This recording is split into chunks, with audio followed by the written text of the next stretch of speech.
silence reigned over the abyss, yet God's Spirit hovered above the waters, ready to work wonders. With a single command, God transformed the void into something extraordinary. Suddenly God said, "Let there be light," and as if by magic, light was born. God saw that the light was good and separated it from the darkness. He called the light day and the darkness night. Evening came and morning followed. This was the first day. Thus, the first day came to an end. The next day, God said, "Let there be an expanse between the waters to separate them." And so it happened. God divided the waters in two, those below and those above, which God called sky. Evening came and morning followed. This was the second day.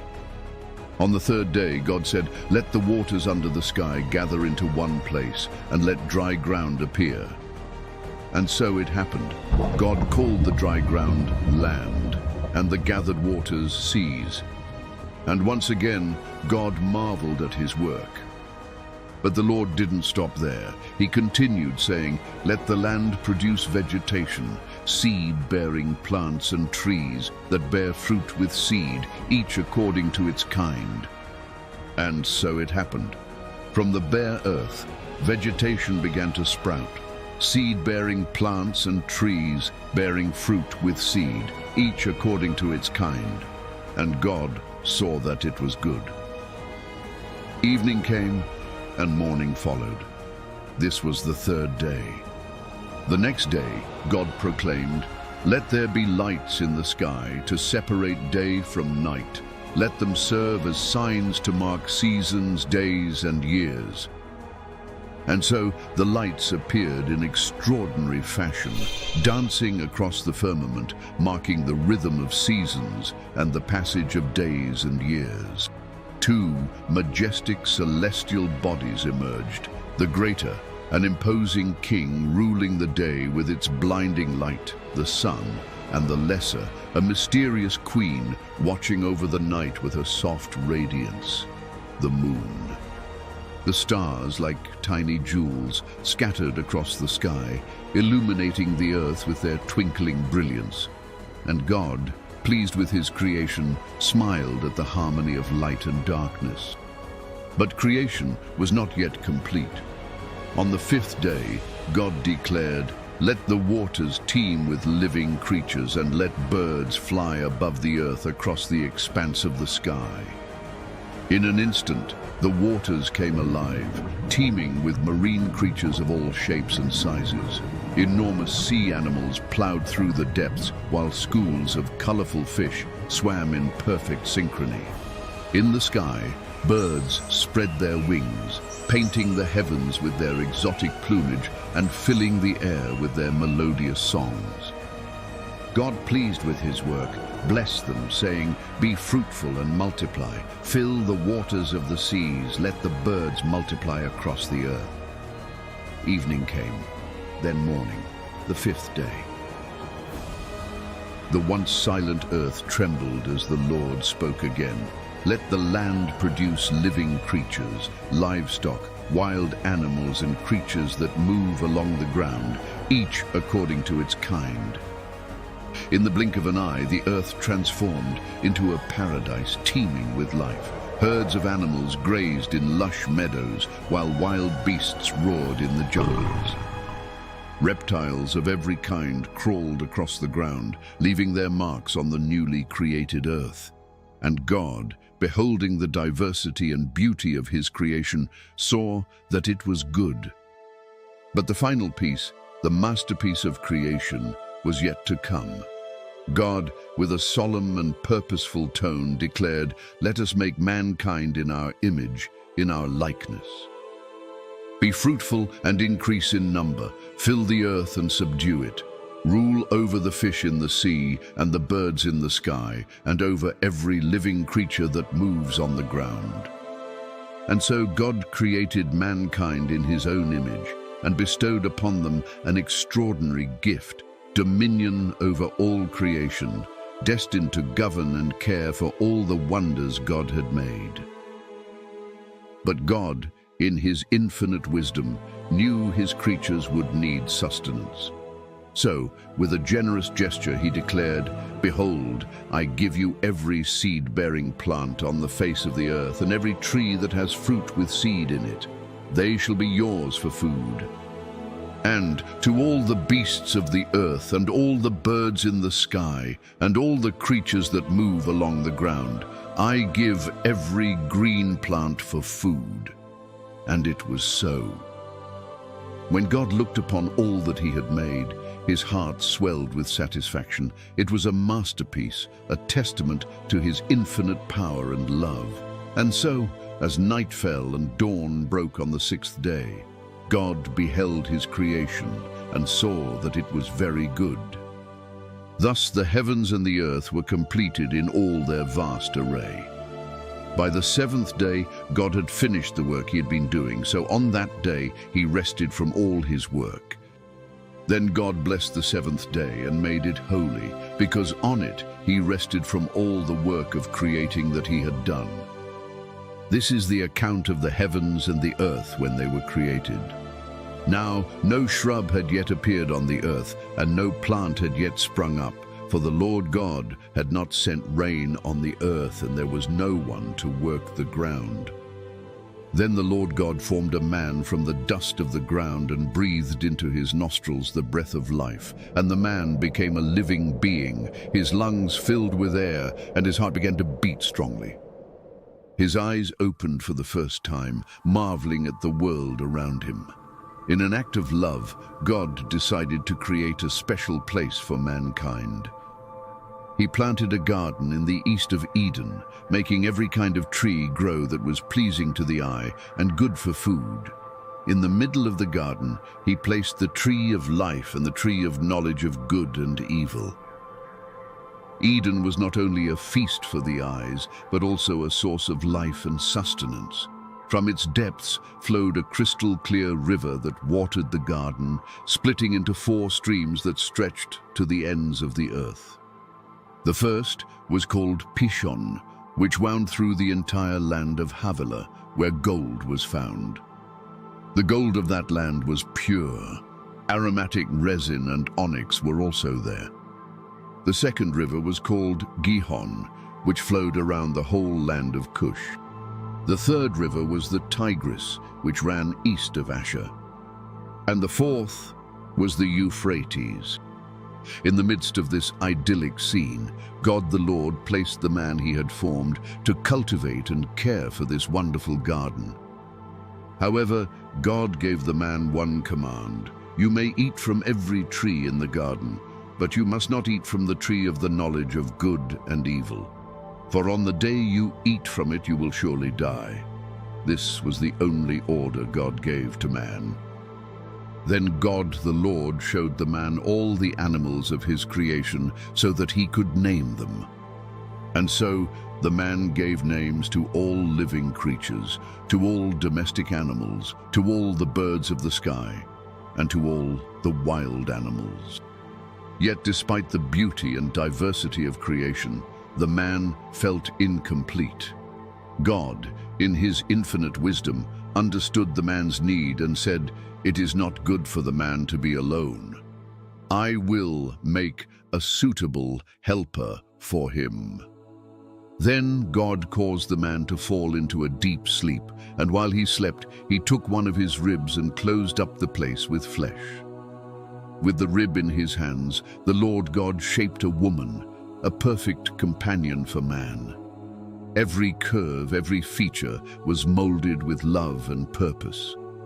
Suddenly, the man awoke and gazed in wonder at the woman God had created. His voice quivering with emotion, he exclaimed, "At last! This is bone of my bones and flesh of my flesh. She shall be called woman, for she was taken out of man." The man named his wife Eve, for she would become the mother of all living. From that moment on, it was established that a man would leave his father and mother to be united with his wife, and the two would become one flesh. Thus, in the midst of a lush garden teeming with life, the story of humanity began. In that time of innocence and purity, the man and woman were naked, yet they felt no shame. Their nakedness reflected the transparency of their souls and their complete trust in their Creator and themselves. Adam and Eve lived in a state of absolute bliss in the incredible Garden of Eden. Their days were filled with laughter and walks along flowery paths, exploring Eden's corners, marveling at each new creature and delicious fruit they discovered. Their hearts overflowed with gratitude to God for the abundance He had bestowed upon them. But in the garden's shadows, a cunning figure watched. The serpent, with a wicked smile, slithered up to Eve. "Did God really say you must not eat from any tree in the garden?" it whispered, sowing doubt. Eve hesitated but replied innocently, "We may eat fruit from all the trees except the tree of the knowledge of good and evil." "You will not certainly die." The serpent's voice grew more intense, laden with seduction. "Your eyes will be opened, and you will be like God, knowing good and evil." The desire to know the forbidden burned in Eve's heart. Unable to resist temptation, she reached out her hand, took the fruit, and ate. The taste was divine, so she rushed to share it with her husband, who also partook of the forbidden fruit. Suddenly, their eyes were opened, and they became aware of a hidden reality. They were naked. Their nakedness, once unnoticed, now filled them with shame. With trembling hands, they wove fig leaves to cover their vulnerability, seeking refuge in the garden's dense foliage. As the day cooled, the man and woman heard God the Lord walking through the garden. Feeling even more ashamed, they ran to hide among the trees to avoid being seen naked. But God the Lord called out to the man, saying, "Where are you?" The man replied, "I heard you in the garden, and I was afraid because I was naked, so I hid." "Who told you that you were naked?" God asked. "Have you eaten from the tree that I commanded you not to eat from?" He replied, "The woman you gave me as a companion offered me that fruit, and I ate it." Then the Lord God asked the woman, "What have you done?" She answered, "The serpent deceived me, and I ate." God then turned to the serpent, his voice stern and solemn. "Because of what you've done, you'll be cursed among all animals, wild and domestic. You'll crawl on your belly, eating dust for the rest of your days." He continued, "I'll put enmity between you and the woman, between your offspring and hers. Her seed will crush your head, while you'll strike at their heel." Next, God faced the woman, his words echoing through generations. "I'll intensify your pain in childbirth. You'll bear children in agony. You'll desire your husband, but he will rule over you." Finally, God looked at the man and declared, "Because you listened to your wife and ate from the forbidden tree, the ground is cursed because of you. You'll eat from it in sorrow all your life. It'll produce thorns and thistles, and you'll eat wild plants. By the sweat of your brow, you'll earn your bread until you return to the earth from which you came. For dust you are, and to dust you shall return." Then the Lord God made clothing from animal skins for the man and his wife. He dressed them and said, "The human has become like one of us, knowing good and evil." With a heavy heart but firm resolve to protect his creations, God finally banished the man and woman from the Garden of Eden. That place of perfect communion and beauty could no longer be their home, for sin had entered the world. As they walked away, the garden vanished from sight, and the first sunset outside Eden painted the sky red. The creation of the universe, filled with wonders and tragedies, marked the beginning of an eternal story of struggle, redemption, and hope. In the arid plains east of Eden, Adam and Eve had two sons, Cain and Abel. Cain, the firstborn, toiled under the scorching sun, pulling weeds from the earth. Abel, his younger brother, led his flock through the pastures, his face lit with a peace Cain had never known. One day, Cain shouted, "Abel, God seems pleased with you, but not with my offerings. What do you have that I don't?" Abel, stroking one of his lambs, calmly replied, "It's the heart, brother. God looks at the heart." Abel's words echoed in Cain's mind. Days passed, and envy grew like a shadow within him. One night under a star-studded sky, Cain made a decision. "Come to the field with me tomorrow," he told Abel, his eyes hiding his true intentions. At dawn, the brothers met in the fields. The tension was palpable, the air heavy. "Why does God favor you and not me?" Cain asked, his voice a dangerous whisper. "It's our faith, Cain. God wants us to give our best with sincerity," Abel replied, not sensing the threat. Suddenly, the calm of the field was shattered by a dull thud. Cain, with a stone in hand, struck Abel on the head. Abel fell to the ground, his eyes filled with surprise and pain. "Cain, my brother," he murmured, before his voice was silenced forever. The once vibrant earth, a stage for life, became the first witness to history's oldest crime. Abel's blood soaked the ground, crying out to heaven for justice. Cain, his hands trembling and stained red, stared in horror at what he'd done. Suddenly, a voice in his mind, powerful, "Brother Abel. I don't know, am I my brother keeper?" Cain replied, his voice fear, guilt. "Your brother's blood cries out to me from the ground. You are cursed, banished from this land that has opened its mouth to receive brother's blood." The tragedy of Cain and Abel was etched into his mind of envy and hate. Time passed, earth had become corrupt. Mankind's wickedness had grown immense. God, looking down with sorrow, decided to end the depravity. Yet amidst this darkness, hope rested on one man, Noah. At 600 years old, Noah felt the weight of his age. As he gazed at the dark sky, he sensed his end was near. The world around him had become utterly corrupt, drowning in evil and violence. God's voice resonated, deep and clear. "Noah, I have decided to put an end to all flesh filled with violence because build an ark of cypress wood. Make rooms in the ark and cover it inside and out with pitch." The enormity of these breathless, those task beyond his comprehension. Noah immediately, but it wasn't easy. His son looked and whispered behind his back, "Is he crazy? An ark in the middle of dry land?" His neighbors mocked him, their laughter filled and terror. "Building a boat on dry land, Noah," saying, "judgment is coming," his voice firm and his eyes full of conviction. Days turned into weeks, to months.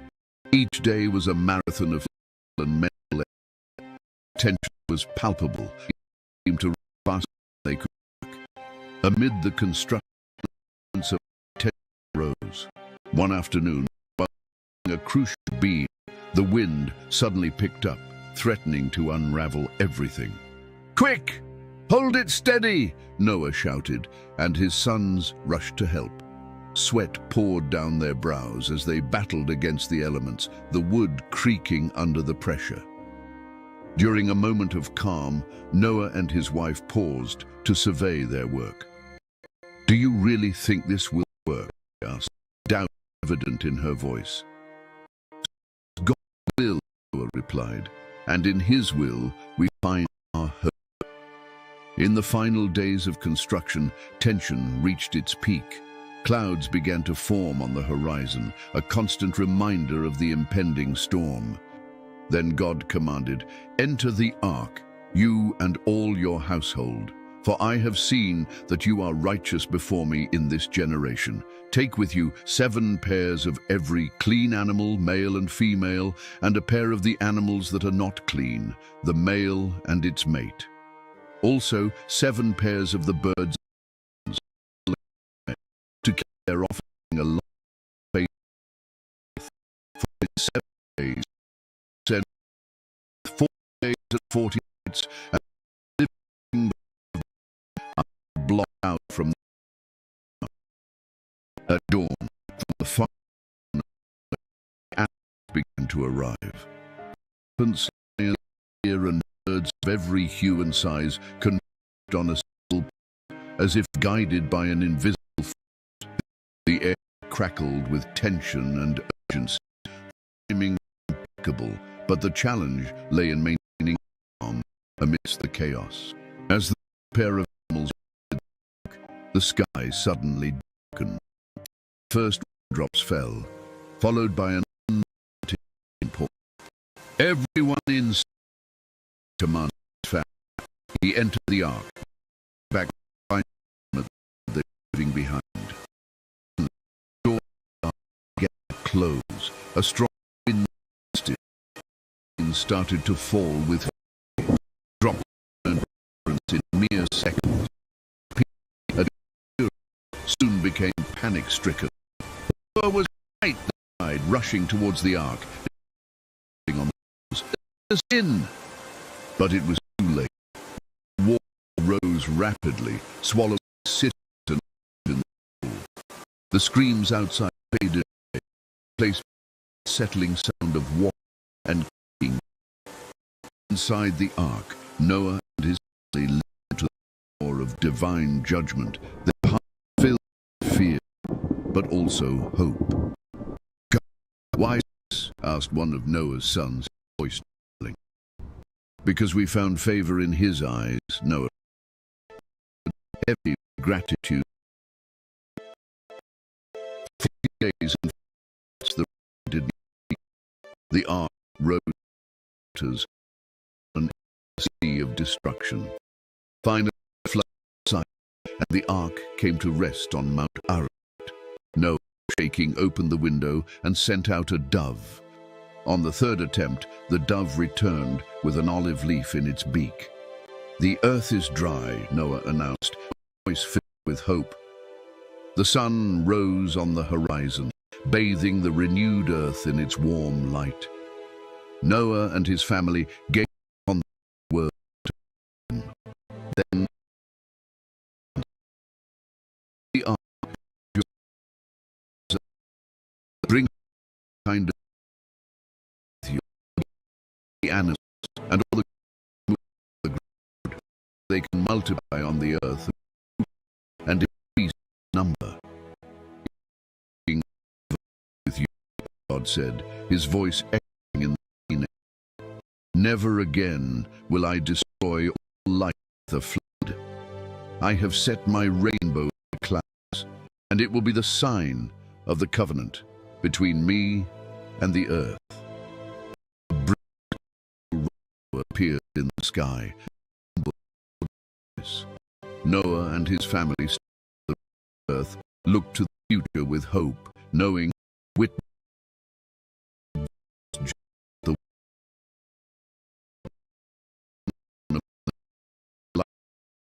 God. Noah fulfilled to plant a vineyard. In time, bore fruit. Noah celebrated new life, made wine. One evening, after a hard day's work, Noah drank from the fruit of his vineyard. The wine, strong and intoxicating, soon took effect. Noah slept in his tent, naked and exposed. One of his sons entered the tent and saw his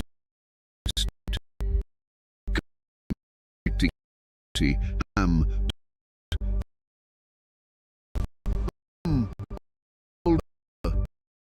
drunk and naked. Ham filled with contempt. Upon hearing Ham's words, stood there with approval. "This isn't right," Shem said. With the word, they took a black walk to avoid their father's nakedness. Respectful covered him. The next morning, Noah awoke. The wine's hangover was nothing compared to the humiliation he felt upon learning what had transpired.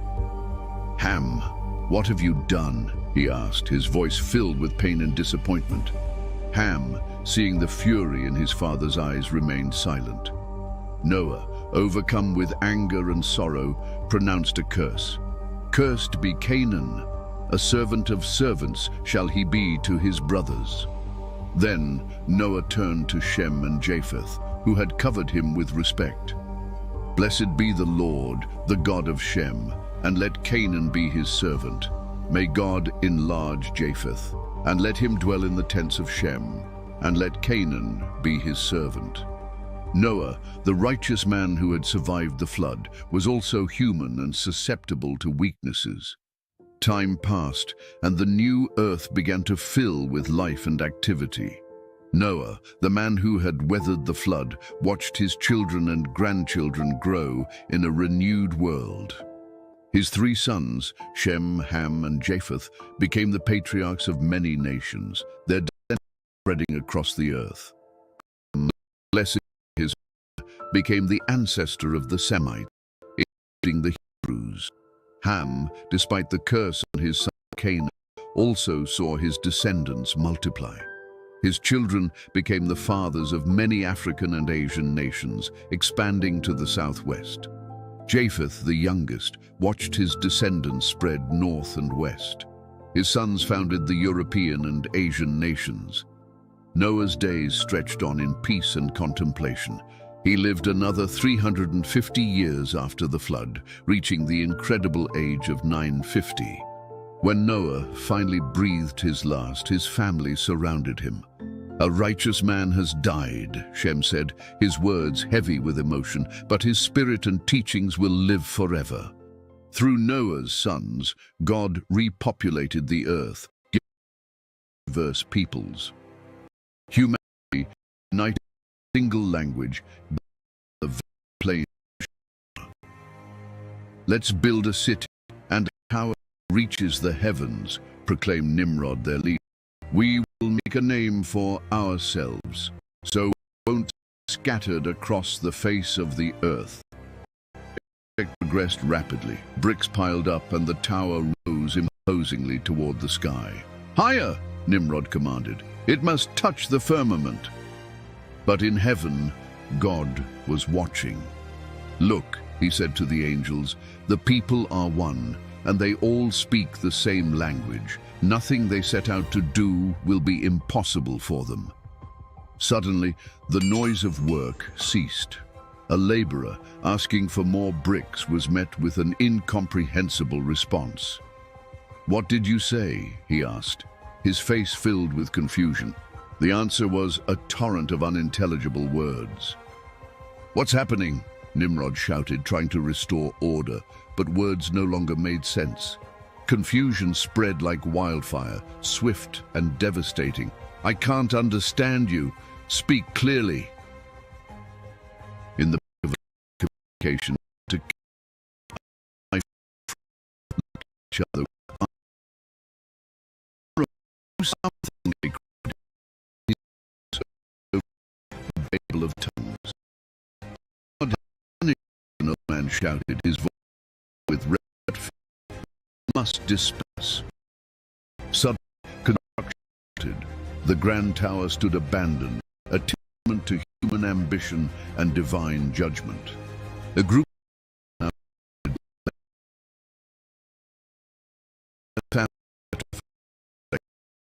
land, they could understand one another.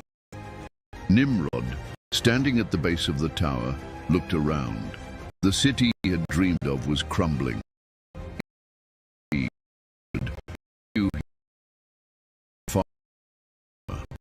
From above, "So it shall be," he said, voice resonating with authority and and fill the earth, won't get the price of their arrogance. Remind confuse and scattered mankind. Later, God chose a family for people who were the instrument to bring the promise on. One night as the sun bright broke into Abraham's life, your father's house and go.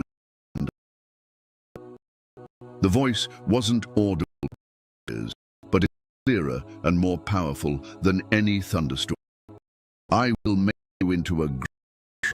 I will bless you and curse through all peoples on earth. Abraham was left breathless. Could a man chosen for such an immense destiny? Abraham was born in Ur of the Chaldeans, a bustling city where the Tigris and Euphrates was land. His father died, but their days were filled with ritual. The divine call transformed him, a brutal awakening and a radical break. Why me? Abraham whispered under the night seemed as infinite promise received. At 75 years old, his incredible story began. He decided to face his fears and depart. "We're leaving," he announced to Sarai, his wife. "Where to?" she asked, concern in her eyes. "To the land the Lord will show us," he replied with determination. With a heart full of hope and a budding faith, he obeyed the Lord. He set out with Sarai, his nephew Lot, and all their possessions. They headed towards Canaan. The journey was fraught with uncertainty, but divine promise guided them. They crossed Haran and finally reached Canaan, a land of rolling hills and fertile valleys. There dwelt the Canaanites in fortified cities, each ruled by its own king. Abraham traveled through the country until he reached sacred Shechem, beneath the majestic oak of Moreh. Suddenly, the Lord appeared again and declared, "I will give this land." Abraham built an altar there and prayed. The promised land turned hostile. A famine struck Canaan, and the fertile soil turned to dust. Livestock died and provisions scarce. One night, Abraham lifted his eyes to the sky. "Why have you brought us here, seeking stars?" A heavy heart made a decision.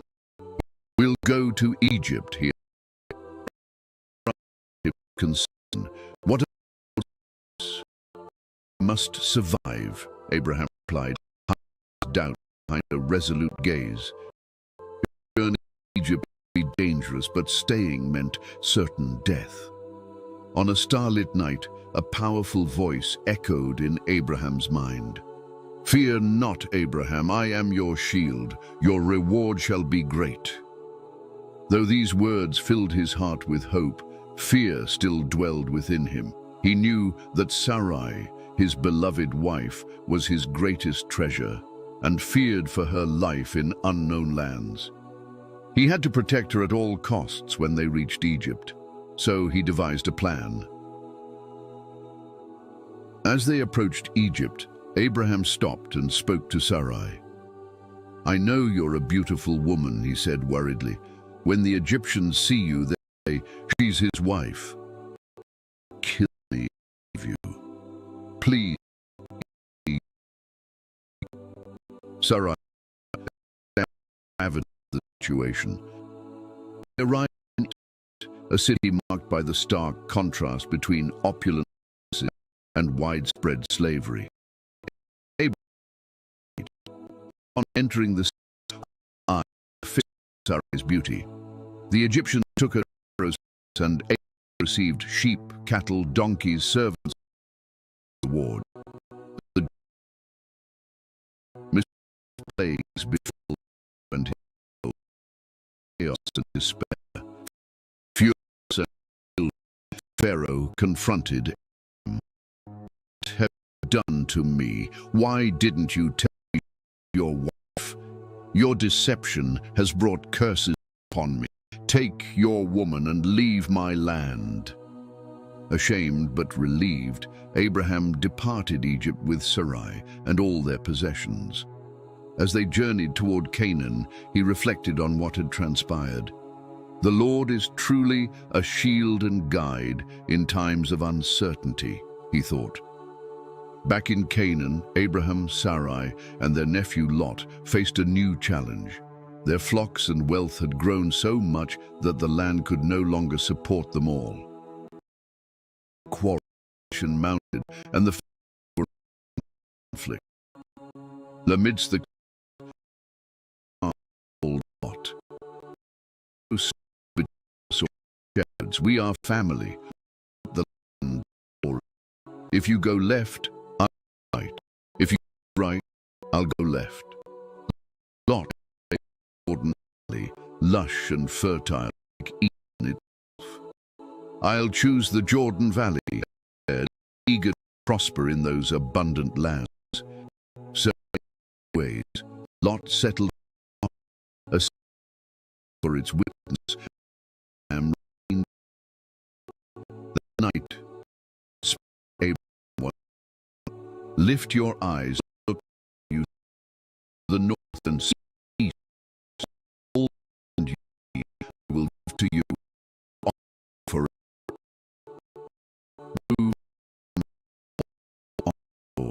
though facing his grew stronger with each. He knew he was. Meanwhile, Lot began to experience the consequences of his vision. Those of Canaan and David. But Abraham was one day under the shade of the oaks of Moreh. He looked and saw 3 men standing nearby. He ran to my found favor in your eyes. Let me to wash your feet and rest under. Let me get you something to eat. You refresh and go on your way. Well, do as you say. Abraham said to Sarai, "Quick, knead it and bake some." Abraham to the herd, chose the finest, gave servant to prepare at once. He served the feast and meat, then stood by them under the first. "Where is my wife?" Abraham replied, "One of the authority. I will return to visit you in a year, and by then Sarai have had none." From the tent entrance, Sarai was listening. Hearing this, she laughed silently and thought, "Am I now that I'm with her?" And said to her, she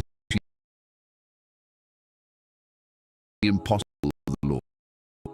Point time I will return to you, and Sarai will have none. After eating, Abraham walked the mob. Then the Lord shared his plans with Abraham. Outcry against Sodom and Gomorrah, and the grievous, I will go to with the reports reaching me. I asked, will you sweep away? Suppose there are 50 for the sake of reply. I will take. Though I'm but dust and have been 10 can be found. The Lord concluded, for the sake of 10, I will not destroy. The conversation Abraham returned fully. He knew his net was in Psalm 2 angels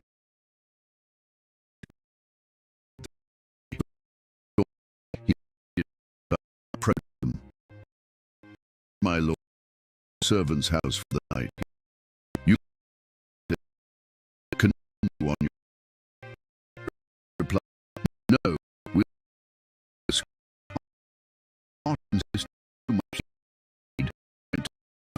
He prepared a feast for them and leavened bread. Together they shared the meal. Suddenly, clubs in there. Where and who are you tonight? Bring them. Went out and him.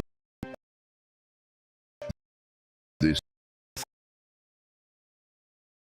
the enraged away. This among us to be our true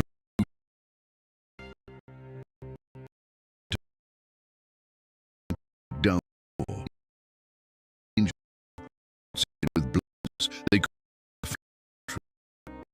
The angels said to Lot, "Have anyone else here? Get your family out of this. We are going to destroy it." The outcry against it has been, and he destroyed. Lot rushed out to gather his family. "Hurry, we must leave this place. The Lord is about to destroy the city." But they leave him. The angels urged Lot, "Your wife and your daughters who are here, swept away, punished." Lot then grabbed his hand with led them out of the city. Lord, him once outside, for your lives. Don't look any valley. Escape the man or destroyed. They ran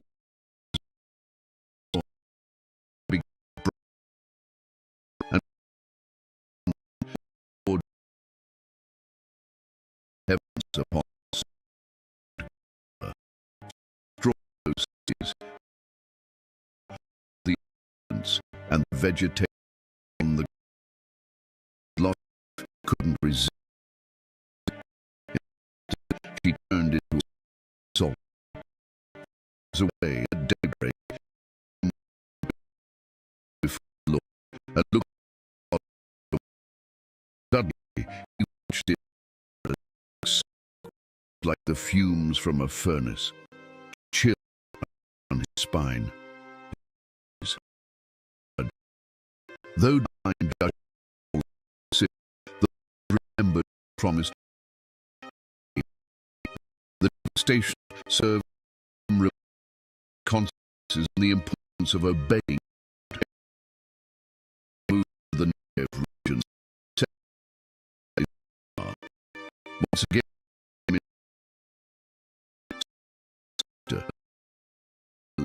King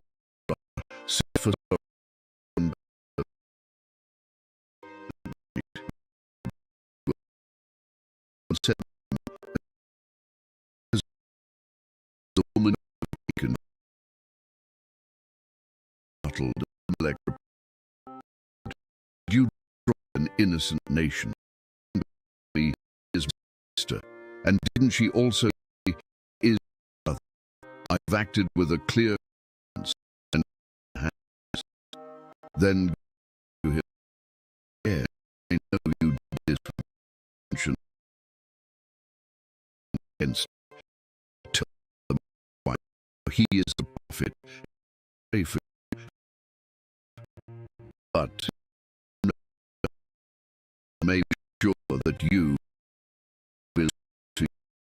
will die.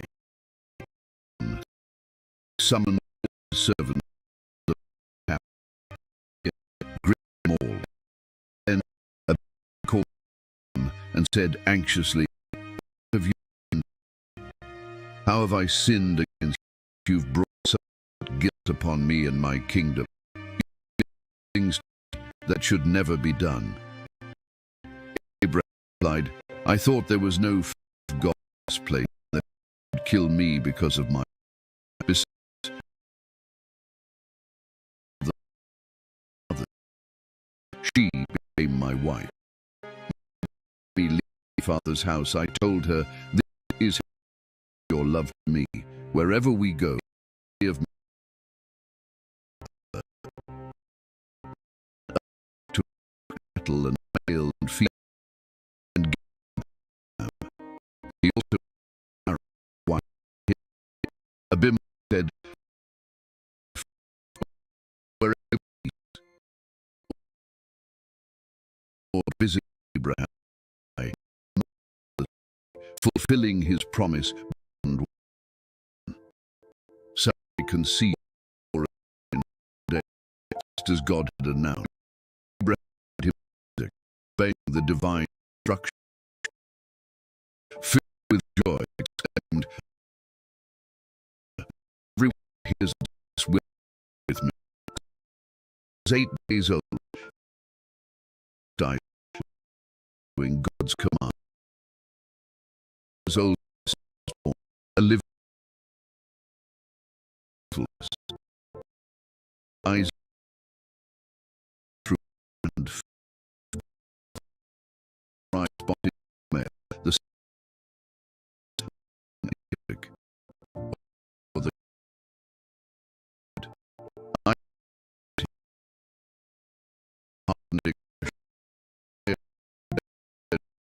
way that cleave woman of the will not share the I said.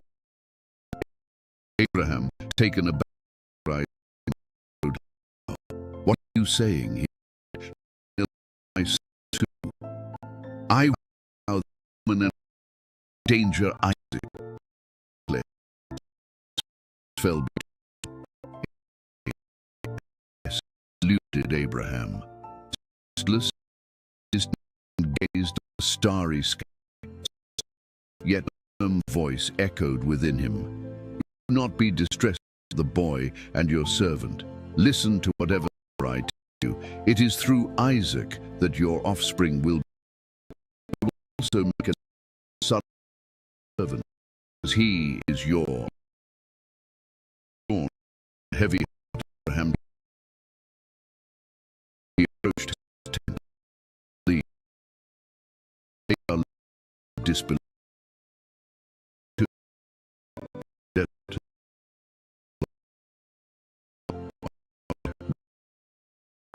After all time, protested her voice in anguish, "Is this you send us away?"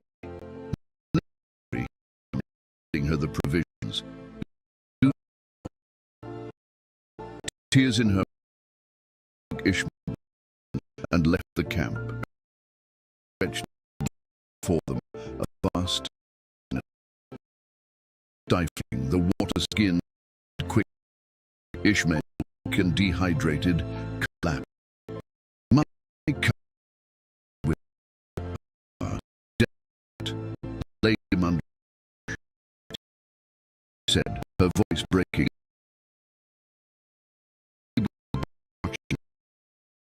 First,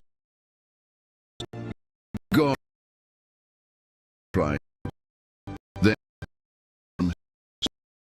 "What troubles you, Hagar?"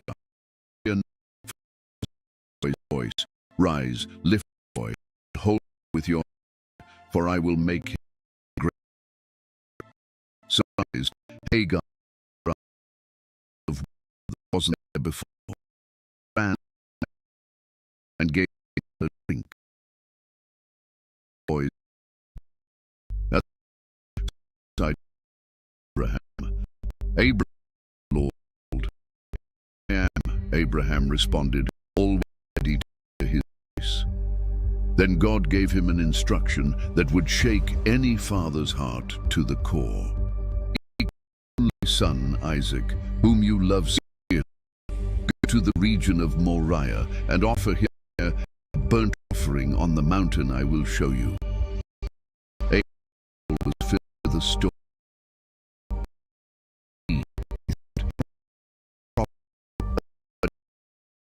Sustained him.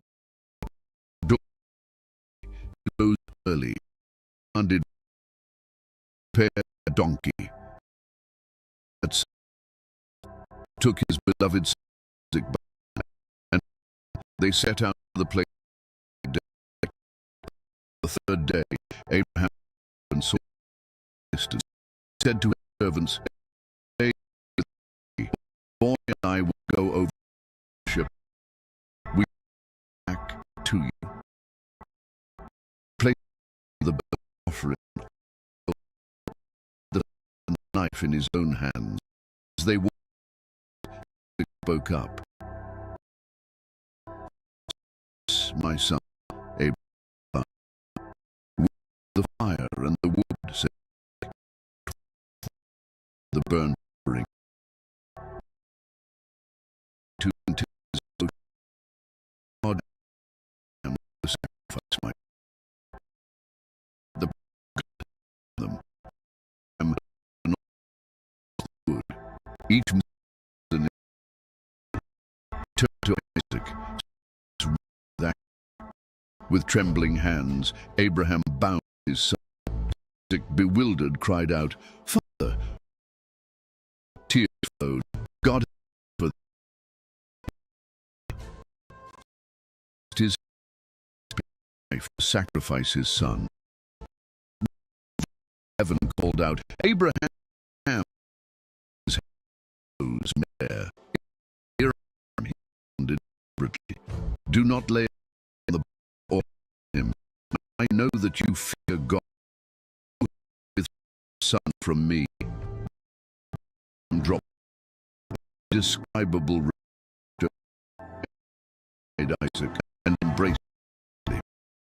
"Father," Isaac exclaimed, his eyes God is Abraham.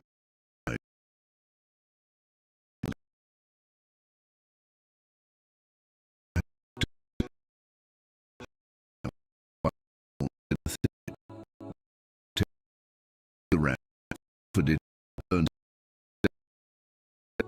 Then the angel of the heaven said,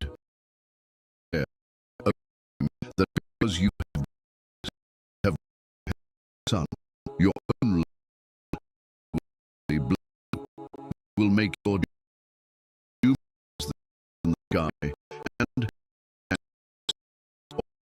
your offspring will see and your descendants all on be because you have obeyed me." Abraham, tears still in his eyes, said, "Let's go home." Abraham's heart. 127 years meant voice, but he Sarai a worthy guest to meet with Hittites. "Friends, he said to them, property for a burial site. I can the sons of Heth, you are a mighty prince among your choicest of our tombs. Us, your Abraham said, allow me to pay that belong from my Lord. Around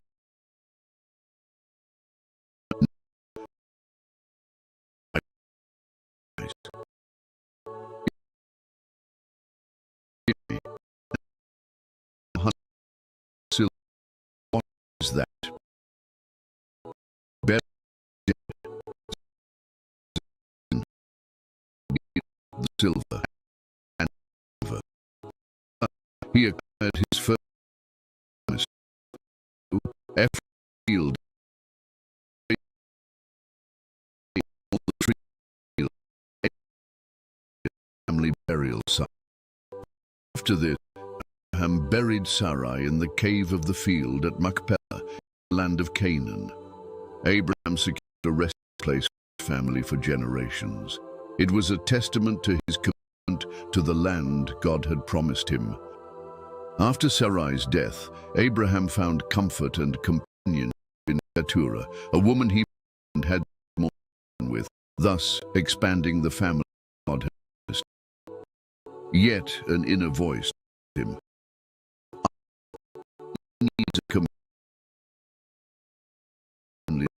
him. Abraham and asked him to find a wife for Isaac. Placing his hand under his master's thigh, Eliezer swore to fulfill his. Upon reaching the city of Hor, Eliezer halted by the well outside the city. It was the hour when women came out to draw water. Suddenly, a radiant, beautiful young woman, Rebekah. Eliezer asked, "Could her?" he wondered. Approached her. "Whose daughter are you?" "Daughter of Bethuel, Milcah, and Nahor," replied. Amazement swept over Eliezer. She was in from Abraham's family. "Blessed be the Lord," he exclaimed. "Is there room in your father's house for us to stay?" "Of course," she affirmed. "There's space and food for your camels too." In Bethuel's house, after sharing the story, Eliezer made his request. "My master Abraham sent me to find a wife for his son Isaac. Rebekah is the chosen one." Laban, Rebekah's brother, and Bethuel replied, "This is from the Lord. Take Rebekah and go." The next day, Eliezer prepared to leave. On the return journey, Isaac was meditating in the field at dusk. Looking up, he saw camels approaching. Rebekah saw him too. "Who is that man coming through the field?" Eliezer. "Master," he asked. She took a veil. When they met, Isaac looked out in his heart that it softly. "You are welcome." She and met. Love born. Felt his mission was fulfilled. He had faced and trials, but God's promise continued through Isaac and Rebekah. One evening, as the sun set behind the dunes, Abraham gathered his children around the fire. "Father, tell us about God's promise," he asked his eyes. Abraham smiled and said, "God promised me that my descendants would stars in the sky." "We part of that promise?" "Yes," I replied. "At each, all part of God's plan for them. I'm past Jokshan, father, and done, continuing the lineage. The children's laughter filled the camp, supplying blessings. Knowing his days were numbered, Abraham called Isaac to his side. "My son," he said calmly, "I leave all my possessions to you. You are the son of the promise I made with Sarai. It is your duty to continue the legacy God has given us." Isaac nodded, feeling the weight of responsibility. "I will honor your legacy, father," he promised. Meanwhile, in distant lands, Ishmael, Abraham's first son with Hagar, heard news of his father's imminent death. Without hesitation, he set out on the journey back. Upon arriving at the camp, Isaac was surprised to see him. "Ishmael, what are you doing here?" "I've come to say goodbye to our father," Ishmael replied solemnly. On his deathbed, Abraham sensed the presence of his sons. He opened his eyes and managed a weak smile, seeing Isaac and Ishmael together. With profound peace, Abraham breathed his last. At 175, despite the and united to bid farewell to his father, carried Abraham's body to the cave of Machpelah, family tomb he had purchased. As they lay in its place, Ishmael looked at everything. "We are brothers," with a smile. Father together. Blue, both brothers had the same than health, and obedience. He left father's example God and follow his will. Years passed. Rose from Abraham.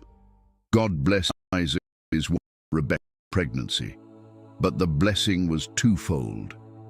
Twins.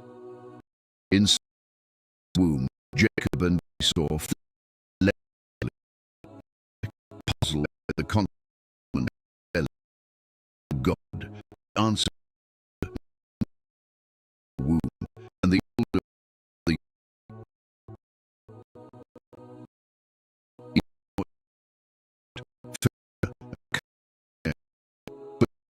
let him go so easy. His great as he followed. Might be the chosen one. First, Esau grew strong. Man his father Isaac's. Jacob sought wisdom. Always his mother Rebekah's. Two blessed. Hunting, exhausted and Jacob saw his chance. He proposed a deal, Esau's birthright for a bowl of lentil stew. Esau impulsively agreed, disregarding his birthright for momentary satisfaction. And so, for a mere bowl of food, the fate of two nations changed forever. Jacob knew that although the birthright was his by oath, he still needed his father's blessing. And that day arrived. His and weak-voiced called for Esau to give him a blessing, but Esau wasn't home. He had gone hunting. The plan in motion. Bring 2 young goats from the flock. You the loves and your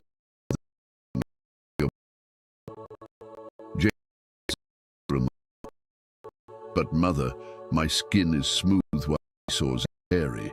Father will touch me and discover the deception. He'll curse me instead of Rebekah with determination in his legs for me. So Jacob put himself with his brother Esau's clothes with Jacob's eyes green. Is that you, my son? Jacob, in a hushed voice, replied, I am your first one. I've done as you asked, so you may bless me. I touched the hair hand in Esau's clothes. He had flew from his heart. Birds. May God give you and an abundance of grain and wine. May he serve you and peoples bow down to you. God is his. Deception was revealed. Esau returned. He saw blessed. Isaac's words echoed the grim reality of the fulfilled prophecy. I have already given the blessing. What else can I do for you, my son? Suddenly, he understood his brother's heart erupted from the depth. Father, bless me too. Blessed be. There was no turning back. And as he left the house, when father dies, I will kill my brother Jacob. But Rebekah, ever vigilant, overheard Esau's hate-filled words and warned Jacob, your brother is planning to kill you. Flee to my brother Laban's house in brother Jacob, forced to think. He walked alone through heavy on his shoulders. Each step took him from and all he had ever known. In the midst of that desolate wilderness, using a stone pillar. Suddenly, something extreme last angels ended. Stood the Lord, voice over the God, God of our, and on I will give to you as news as the dust to the west, east, north, all families. I am with you. Go. And reverence. Your Lord, in this I was unaware out of God and vow brought back to be. At dawn, Jacob continued his round, in his every step. God finally reached the land. There, the awakening would change his life. As he saw several shepherds waiting to water the flocks. He went up to them and out. The shepherds lay approaching the flock. A young man approached hearts Rachel, Laban's daughter, in love with her at first. Then, straight he rode away at Rachel's flock. Rachel when Laban breaking him for his uncle, but in his heart the grew with each passing month. Laban made him work for me without pay. What is it? Work for you. Your Jacob's days were filled with hard work. His heart was full of hope and love for Rachel. Finally, the day arrived. The wedding was prepared, and Jacob, eager to receive Rachel as his wife, celebrated the union with a grand feast. But that night, under the cover of darkness, Laban committed a deception Jacob could never have anticipated.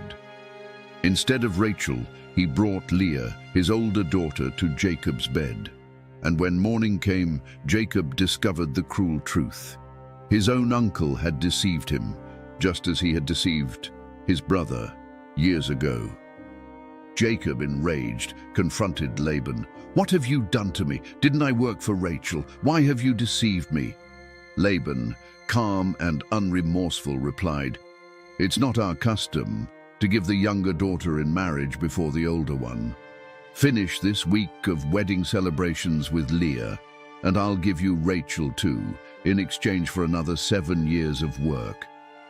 Jacob's heart was shattered, but his love for Rachel was stronger than his anger. So he accepted the deal, and a week later he married Rachel, knowing full well that his life was now bound to more years of hard labor under the watchful eye of his cunning uncle.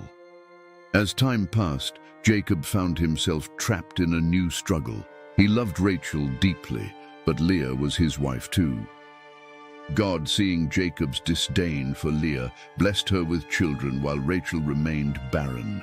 Leah gave birth to Reuben, then Simeon, Levi, and Judah, while Rachel suffered in silence. Tension in Jacob's household grew day by day. Leah, despite having given him 4 sons, watched sadly as Jacob continued to love Rachel more than her. Meanwhile, Rachel, desperate to bear Jacob children, sought a solution. In an act of deep frustration, she offered Jacob her servant Bilhah, hoping that through her she could have offspring. Jacob agreed, and Bilhah bore 2 sons. Dan, and Naphtali. Rachel, though not their biological mother, considered them as her own and exclaimed joyfully, "I have had a great struggle with my sister and I have won." But that victory was far from enough to fill the void she felt in her heart. The rivalry between the two sisters intensified. Leah, seeing she had stopped bearing children, refused to be left behind. She too offered her servant Zilpah to Jacob, resulting in 2 more sons, Gad and Asher. Tension in the household became unbearable, each woman vying for Jacob's affection, while he, caught in the middle, watched his family grow as peace slipped away. Years passed, and Leah, as if touched by God's hand once more, conceived again and gave birth to Issachar, then Zebulun, and finally, a daughter named Dinah. Yet Rachel's longing cast a shadow over the family. Her pain, frustration, and helplessness in the face of infertility tormented her day and night. However, one day, when all seemed lost for Rachel, God heard her cry. In a moment of divine grace, Rachel conceived and bore a son. That day, Rachel took the child in her arms and, with tears of joy, said, "God has taken away my shame." She named her son Joseph, and with him, a new chapter opened in Jacob's life. Joseph wasn't just another son to Jacob. He was the child of the woman he loved most, and with Joseph's birth, hope rekindled in Jacob's heart. As time passed, Jacob's flock grew, and he amassed great wealth. Yet he could feel the tension rising around him. Whispers from Laban's sons filled the air, accusing him of stealing their father's fortune. "Everything he has, he got at our father's expense," they said enviously. Jacob noticed how Laban's eyes, once familiar, now held resentment and distrust. The winds of change were blowing. It was then that God spoke directly to Jacob. "Return to your father's land, and I will be with you." This divine promise ignited a spark in his heart. It was time to leave. He called Rachel and Leah to the field, away from prying ears in Laban's house. With a serious voice, he shared his plan to flee. Rachel spoke first. "All that God has taken from our father belongs to us. What we do is for our children's future." Leah nodded firmly. They knew they had nothing more to lose. At dawn, with the sun barely peeking over the horizon, Jacob, his wives, children, and vast fortune of livestock silently set out for Canaan. But Jacob harbored a secret. Rachel, without his knowledge, had stolen her father's household gods. This small act would soon unleash a storm of tension upon their escape. Laban, enraged, discovered his family and wealth had vanished. Wasting no time, he gathered his men and pursued them for 7 days. His heart burned with fury, but in the dead of night, God appeared to him in a dream, warning, "Be careful what you say to Jacob. Do not interfere with his affairs." These divine words halted Laban's momentum, but not his desire for confrontation. Finally, Laban caught up with Jacob in the mountains of Gilead. His shout shattered the camp's silence. "What have you done? You've deceived me and carried off my daughters like captives in war. If not for your God's warning, I would have already exacted justice." Jacob responded forcefully, "I've slaved for you 20 years, 14 for your daughters and 6 for your flocks.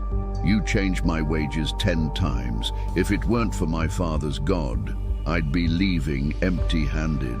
But God has seen my suffering and rebuked you." Laban, grasping for control, demanded, "And what of my gods? Someone has stolen my idols."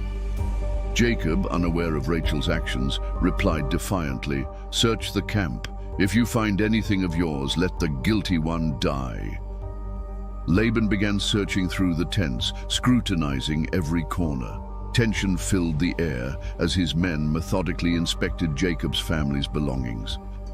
When it came time to search Rachel, she cleverly sat upon her camel's saddle where she had hidden the idols.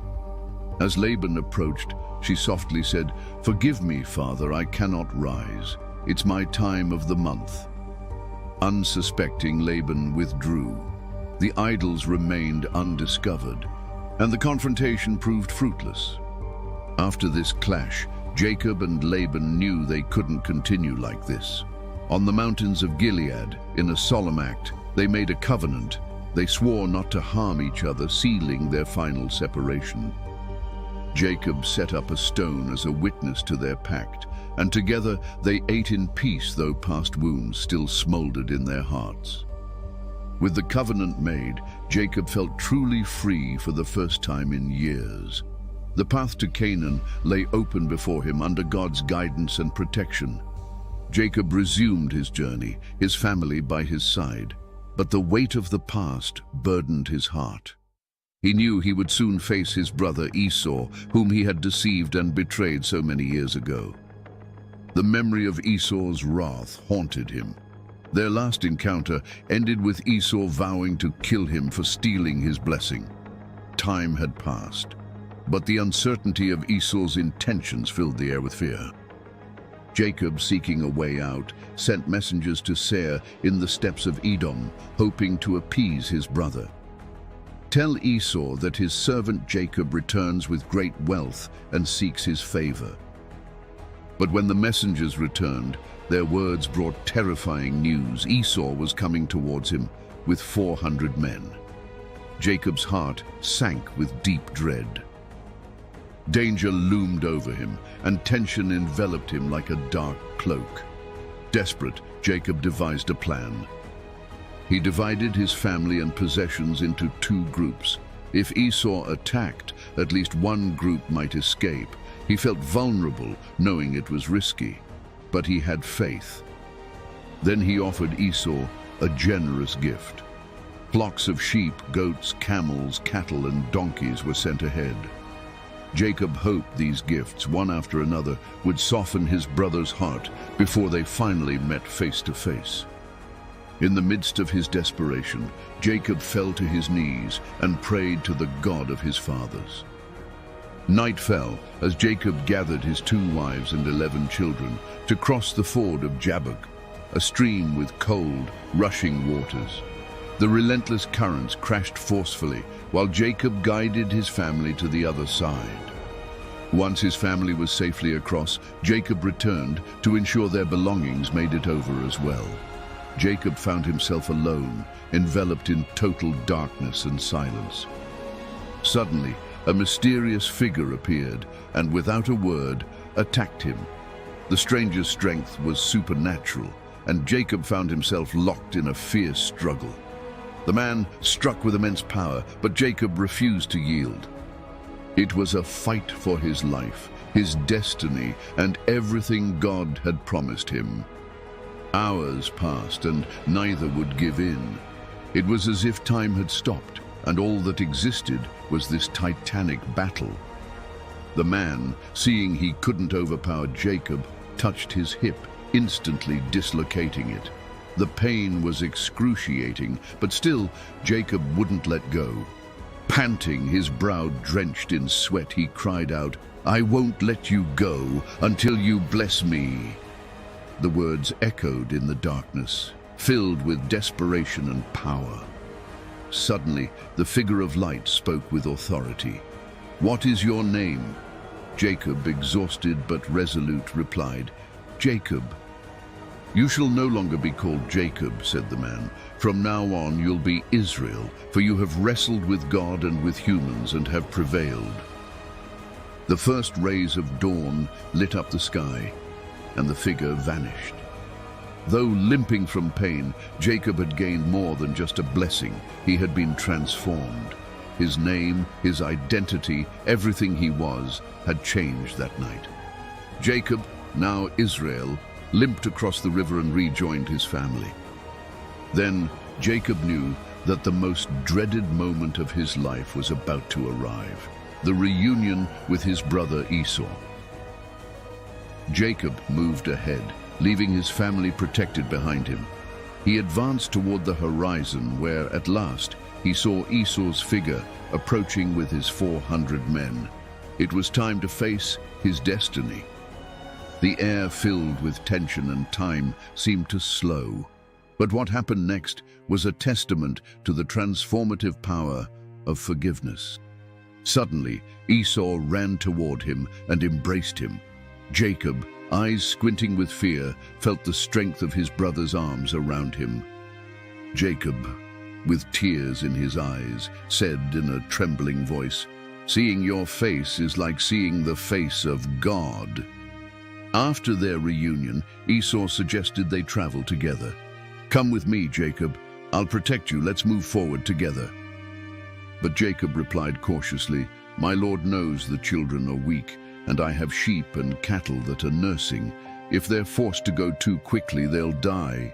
Please, let me advance at my own pace, and we'll meet in Seir." Esau accepted his brother's request, and, after a peaceful farewell, their paths diverged once again. Jacob continued his journey, carrying the promise of a blessed future. Finally, he arrived in Shechem, in the land of Canaan. This place between the mountains of Israel and was sacred to his people. There, Jacob bought a plot of land, knowing this was a good place to settle.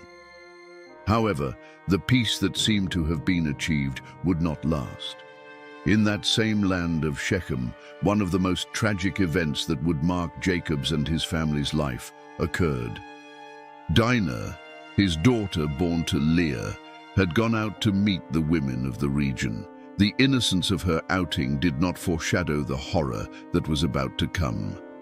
Shechem, the son of Hamor, prince of the region, saw her.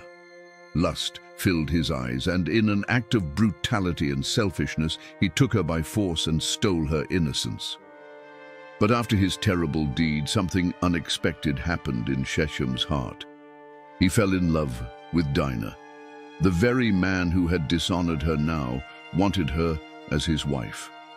With his pride broken, he went to his father Hamor and begged, "Get me this young woman as my wife." When Jacob learned of the tragedy, he went to embrace his daughter while his sons were returning from the field. But in his heart, anger and pain were growing. When Simeon, Levi, and the rest of his sons found out, their faces darkened with uncontrollable fury. The marriage proposal was received as an intolerable offense to their family and honor. Then Jacob's sons devised a cunning plan. They proposed a seemingly honorable solution. "If you want us to unite as one people, let all the men in your city be circumcised as a sign of this covenant." Shechem, blinded by his desire for Dinah, and Hamor, eager to keep the peace, accepted without suspecting the trap. 3 days passed, and the pain weakened all the men of Shechem after their circumcision. It was then that Simeon and Levi took up their swords. Night fell upon the city, and with it, vengeance was unleashed. With uncontrollable fury, the brothers went from house to house, slaying every male, including Shechem and his father Hamor. Blood ran through the streets, and the city, which had trusted in the promise of peace, was plunged into chaos. Violence had transformed dishonor into a massacre. Jacob, upon hearing the slaughter, the spilled blood, but war. He lifted his hands stained with blood, and with a measure of bare anger, said to them, "You have made me a stench to the people of this land. We are few in number, and if they unite against us, they will destroy us."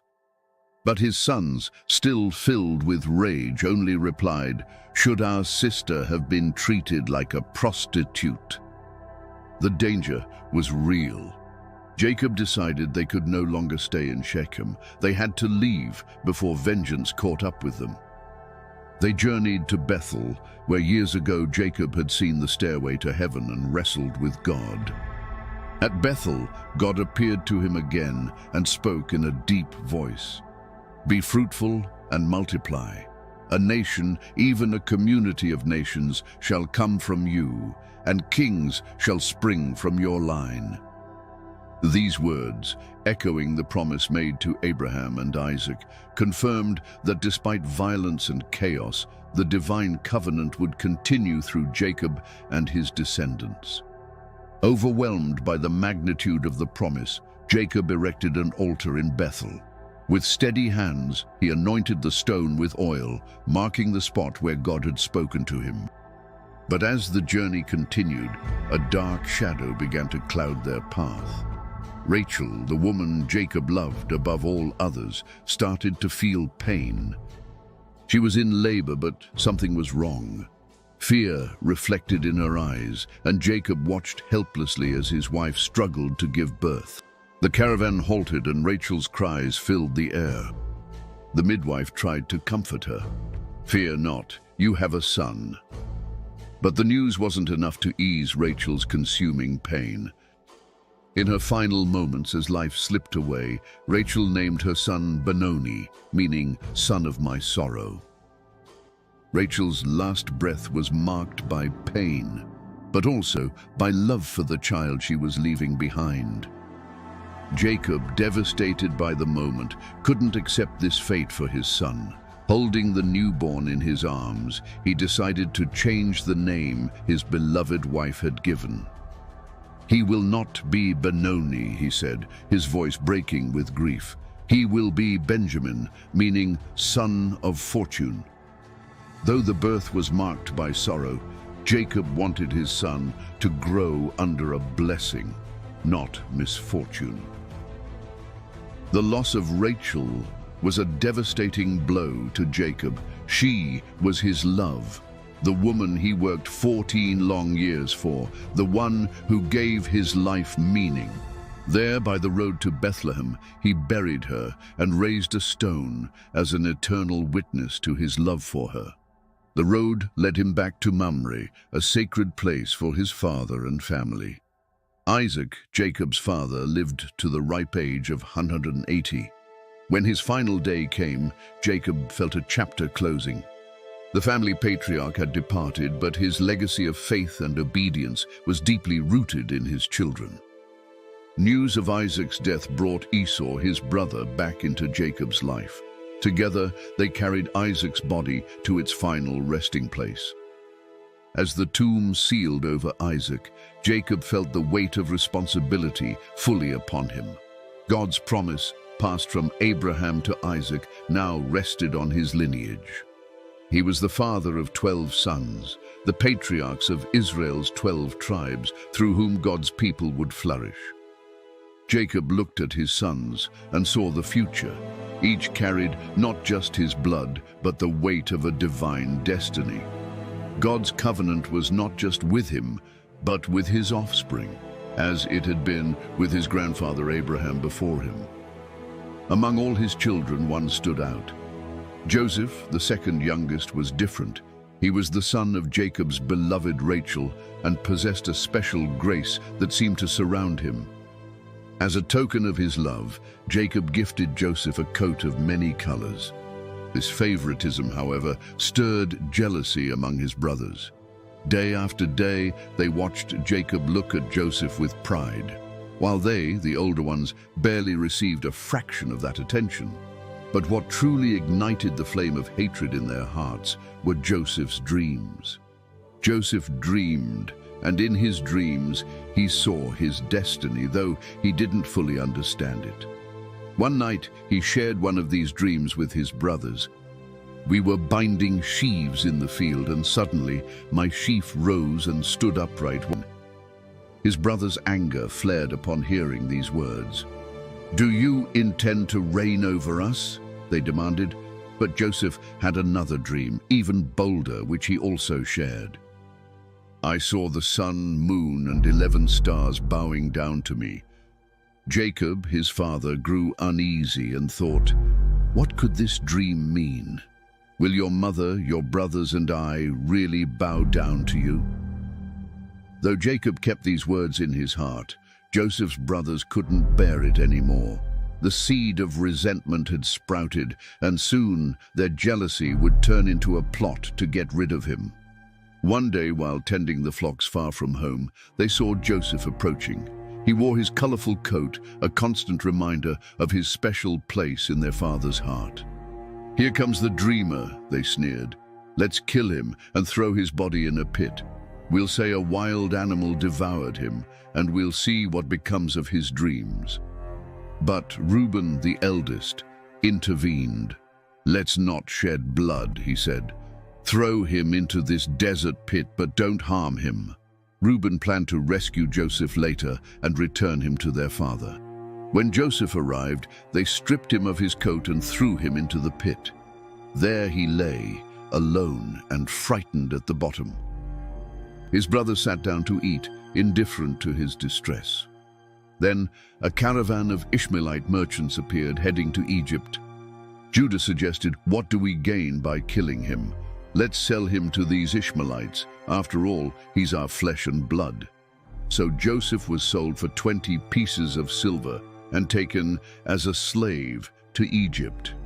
As the brothers returned home with Joseph's colorful coat stained with goat's blood, Jacob wept inconsolably over the apparent death of his beloved son. Joseph was sold as a slave to Potiphar, an officer of Pharaoh and captain of the guard. Although Joseph was far from his home and family, he was never alone. God's presence was with him, and everything he did prospered. Potiphar quickly noticed there was something special about Joseph. He put him in charge of his entire household, entrusting him with managing all his affairs. Under Joseph's supervision, Potiphar's house thrived, and it seemed that despite the circumstances, Joseph had found a stable place. However, trials were not far behind. Potiphar's wife, seeing that Joseph was young, handsome, and successful, tried to seduce him day after day. But Joseph, firm in his integrity and loyalty to God, repeatedly refused. Once he told her, "My master has entrusted everything to me. He has withheld nothing from me except you, because you are his wife. How could I do such a wicked thing and sin against God?" But she wouldn't give up. One day, when Joseph was alone in the house, she grabbed him by his cloak and tried to force herself on him. Joseph fled, leaving his cloak in the woman's grasp, but this act of loyalty would cost him dearly. Filled with rage and humiliation, she falsely accused him of attempting to dishonor her. When Potiphar heard the story, he was furious and ordered Joseph to be imprisoned. Thus, Joseph went from being the manager of a great house to a prisoner in a dark cell. But even there, God's hand was with him. In prison, Joseph gained the favor of the jailer, who put him in charge of the other inmates. God continued to show his faithfulness, and Joseph's gifts did not go unnoticed. Two of the prisoners, Pharaoh's cupbearer and baker, had strange dreams that deeply troubled them. Seeing their distress, Joseph said, "Don't interpretations belong to God? Tell me your dreams." The cupbearer recounted his dream first. "I saw a vine with 3 branches. It budded, blossomed, and produced grapes. I squeezed the grapes into Pharaoh's cup and placed it in his hand." Joseph interpreted the dream. The 3 branches represent 3 days. In 3 days, Pharaoh will restore you to your position, and you'll serve him as before. But please remember to mention me to Pharaoh when you're free. The baker, encouraged by the favorable interpretation, shared his dream. "I dreamed I was carrying 3 baskets of bread on my head, and birds were eating from the top basket." With a heavy heart, Joseph explained, "The 3 baskets represent 3 days. In 3 days, Pharaoh will take your life, and your body will be hanged, and birds will eat your flesh." And so it happened. 3 days later, on Pharaoh's birthday, the cupbearer was restored to his position, and the baker was executed just as Joseph had predicted. But the cupbearer, in his joy, forgot to mention Joseph to Pharaoh. 2 years passed, and Joseph remained in prison, waiting and trusting in God's purpose. Then Pharaoh had 2 dreams that no one could interpret. In his desperation, the cupbearer remembered Joseph and told Pharaoh about the young Hebrew in prison who could interpret dreams. Joseph was brought before Pharaoh. Despite his humble appearance, his faith in God was unshakable. When Pharaoh asked him to interpret his dreams, Joseph firmly replied, "It is not in me, but God will give Pharaoh a favorable answer."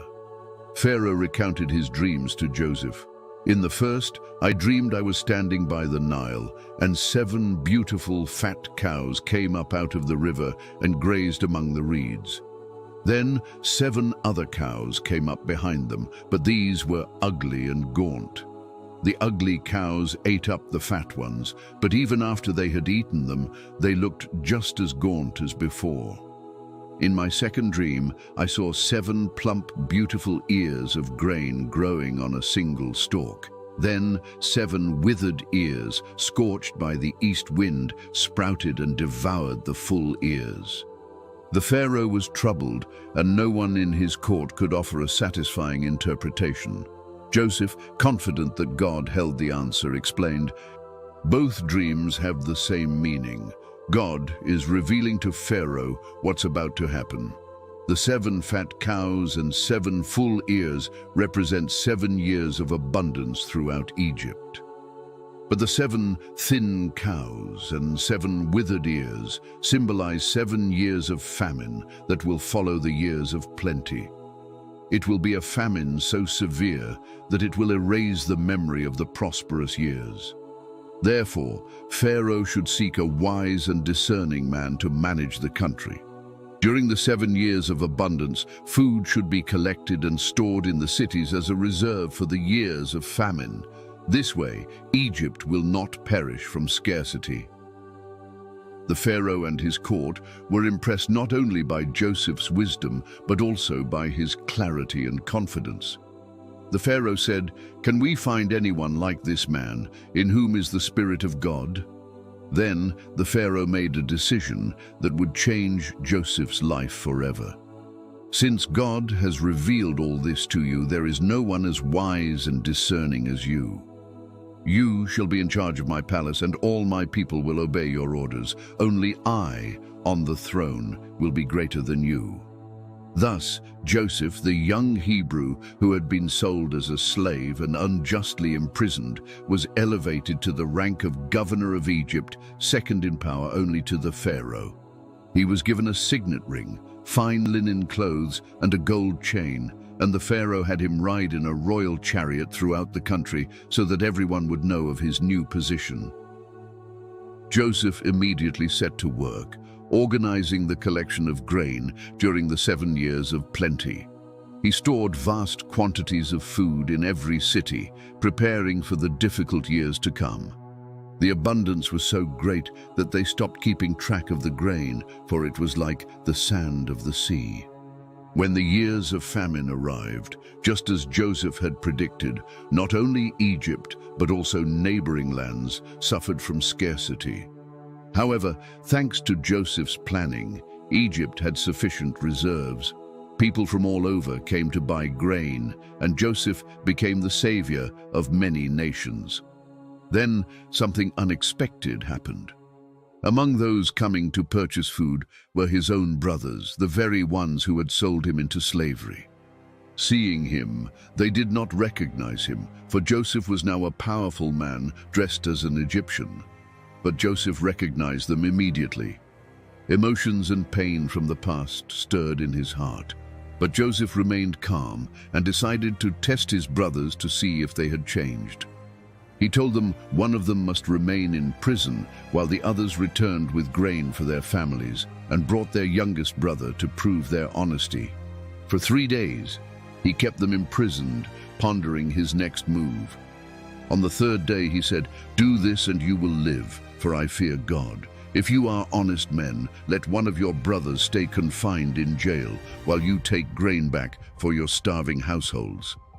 But bring me your youngest brother, so your words may be verified and you won't die." The brothers said to one another in their own language, "Surely we are being punished because of our brother.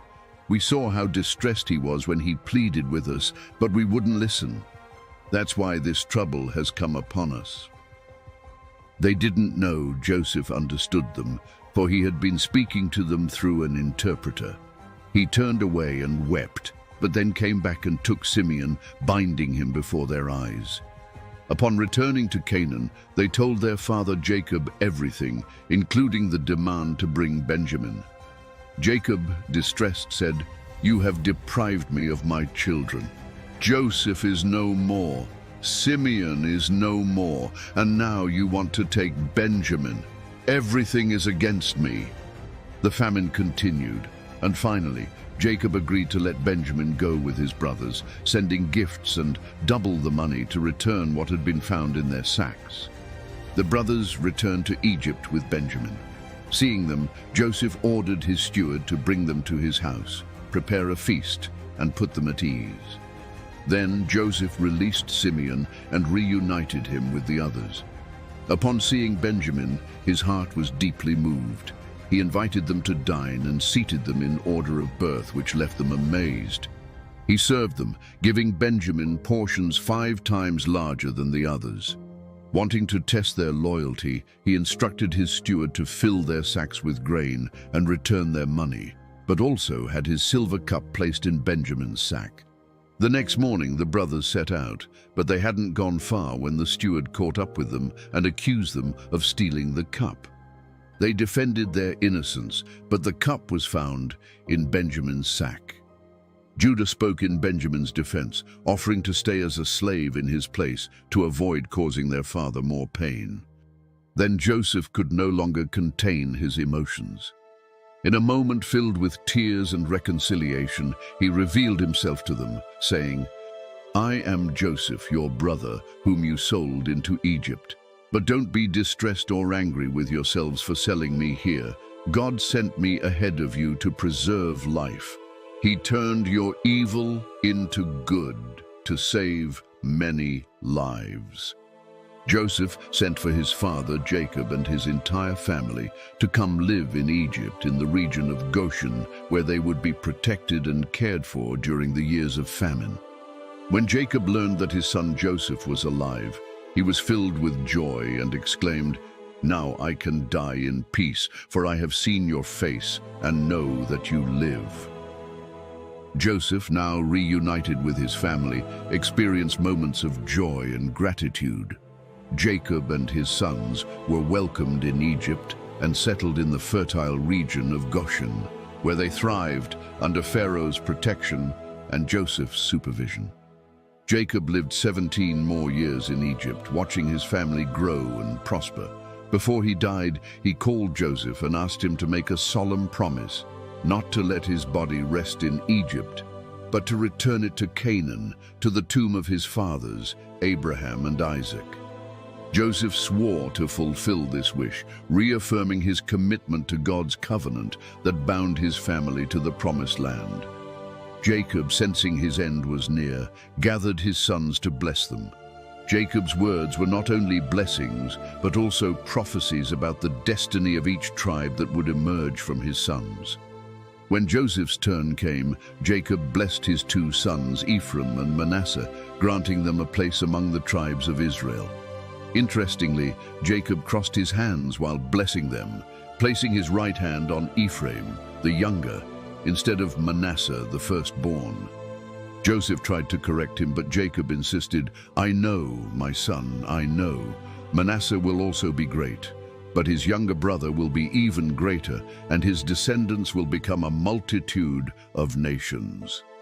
After blessing them all, Jacob gave his final words, reaffirming God's promise concerning the land of Canaan. Then he peacefully breathed his last, surrounded by his family. Joseph faithfully fulfilled the promise made to his father. He requested permission from Pharaoh to take Jacob to Canaan, and a grand funeral procession was organized. After the burial, Joseph's brothers began to worry. They feared that with Jacob gone, Joseph might seek revenge for what they had done to him years ago.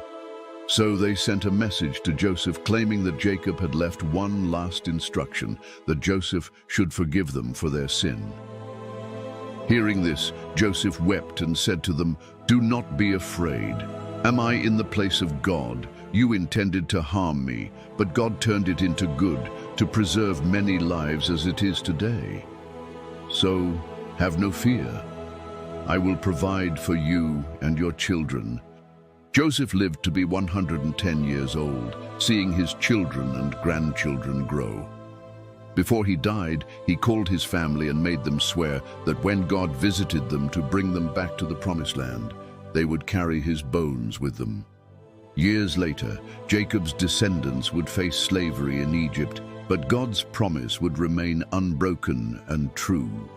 At the appointed time, God would raise up Moses to lead them to freedom. And during this exodus, Joseph's bones would journey with them, a symbol of covenant fulfilled and God's unwavering faithfulness to his people. Subscribe now to this channel so you don't miss the upcoming releases of amazing Bible movies. And if you enjoyed it, don't forget to give it a like. May the Lord bless you. Amen.